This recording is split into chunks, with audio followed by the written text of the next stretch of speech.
First question tonight is to James Carafano of the Heritage Foundation from Washington tonight. James, tell me, these students, they are victims of immigration fraud.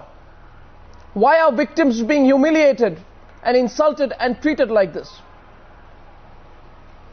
Well, quite honestly, I don't understand. I mean, I think there's a difference between somebody who intentionally offends the system and somebody that gets caught in the middle. Someone that comes to the United States, I mean, they should be treated like a guest and given these rights and be presumed to be, unless there's some evidence of malicious intent, and it's not clear there is in this case. So if there isn't, then why have they been tagged in the way that they have been? I mean, this is absolutely revolting. Well, it doesn't actually. It doesn't actually sound appropriate. I mean, we've built, obviously the United States has immigration laws. Those laws are meant to do two things. They're meant to safeguard American citizenship, but they're also meant to safeguard and protect the rights of individuals that come here. You know, in the United States, if you come to the United States lawfully, you're considered, quote unquote, a U.S. person. You have all the privileges and rights that a U.S. person has. So when someone comes to the United States as a guest, they should be treated appropriately. So quite honestly, I don't understand why the actions were taken the way they were. Just to put this in perspective, one more quick question to you, James. In your system, who are the kind of people who are usually radio tagged? Because these students are not criminals or proven criminals. Who are the kind of people who have been radio tagged? Worldwide, radio tagging on humans, not just criminals, is extremely rare. Who gets radio tagged in America like this? Yeah, that's a very, very good question. Normally, when someone is given a bracelet like that, it's because you either need to monitor their movements, or in this case, that they would be a flight risk. In other words, that they would run away or abscond and you wouldn't find them. So if you don't have a presumption that this person is not going to be responsible and come back, then you would do that. But can I normally, interrupt in for example, if someone... Yeah, okay. Sorry, James. James. Going to be deported or something that you think they're going to run away. Yeah, James. Sorry, that interruption came from Karthikeyan. Karthikeyan, go ahead. Your sister is at Tri-Valley University. She's one of those. I would like to ask a question. Yes, go ahead. You want to ask a question? Go ahead. I would like to. The way Mr. James said that they would run away. Can I ask them, where can they run away? They don't have wings to fly either, because their passports are with the officials. So where do you expect the students to run away? Well, I agree with you. I'm not sure it's obviously I can't speak for the American government, but it doesn't seem sensible. This doesn't seem a case that somebody who came here in good faith and who doesn't have a passport and really has no place to go, it's not like they're a flight risk and they're not going to show up back in immigration later. So it doesn't really seem to be an appropriate act. There is a thin line between humanity and your rules, because the students are not accused. The students are not legally proven. They are not proven that they are illegal migrants. My sister has all the legal documents, all the legal admissions we got from the university, and I just want to ask you a question. If the Tri-Valley University is in a stake or it is malfunctioning, why are you people targeting the students? What wrong did the students do? If the university was malfunctioning, then the visa officer shouldn't have been issued the visa to the student. Because it is a foreign country, the student doesn't know before going to the college whether the college or the university is running in a proper way or not.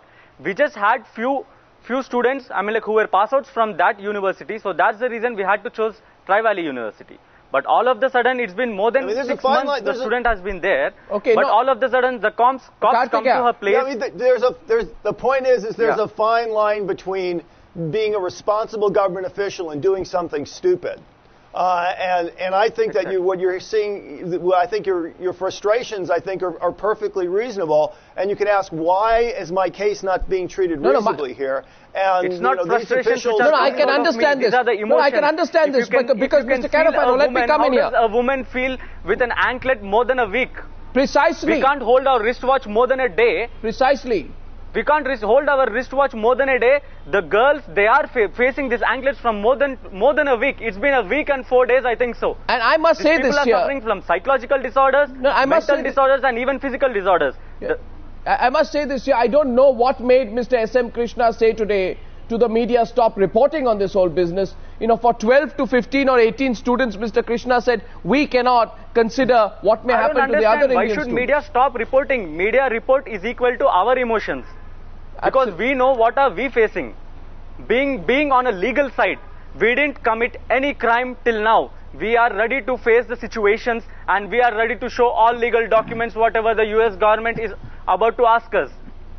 But this is not the way, just shackling the GPS systems to the legs and just leaving the students for more than a week like this. And even our Indian government is not taking any action till now. Only statements or the press meets are being done. Is there any officer or any minister personnel sent to the US government to take action against this issue? I would like to ask the our government only one thing. If any of the US student in India has been treated in the same way like our students are being treated in the US, does the US government react so slowly? Then why is it that our government has took more than a week to react on this? I think, Karthikeya, and it took more than a week for just giving a small statement. I think, Karthikeya, you have a really strong point tonight. And I think what further buttresses your point, a question we are all asking here to the American government is, and James, this is the point we are asking from India tonight. Say an official in America makes a stupid mistake. I mean, I hate to consider this. Some will say this is outrageous and simple racism. You would not dare do this with the Chinese. But you take the Indian students for granted. Say you make a stupid mistake. Why is the State Department not correcting that mistake? Why is the American embassy in India not correcting that mistake? Why is Washington not correcting that mistake? That's the real question tonight. Let me get in Vijaya Kandavali, former education advisor to the US Education Foundation. Does this make sense to you, Ms. Kandavali, the American action? Good evening, Arnab. It's difficult for me to really, comment on the American action because I'm not aware of the actual immigration law. But if there is a punishment like that, I think it's important for US government also to look into this and see how it affects the students, and probably they should change the law if the punishment rather. If there is a violation of law in any country, the law of the land has to prevail. But I certainly agree, the punishment seems very humiliating for Indian students. If they have done a crime within the US knowingly, then of course that's a different aspect. But most of these students they look like they have committed unwittingly. They have committed this crime. I wouldn't even say crime. Have done this violation rather. Well, you know, so, the US state. The punishment seems a little bit hard. I just want to say, because if we. Yes, Karthikeya, go ahead. If we really want to go in an illegal way, my sister got admissions from 2 universities. The another university which didn't choose is still running in a successful way.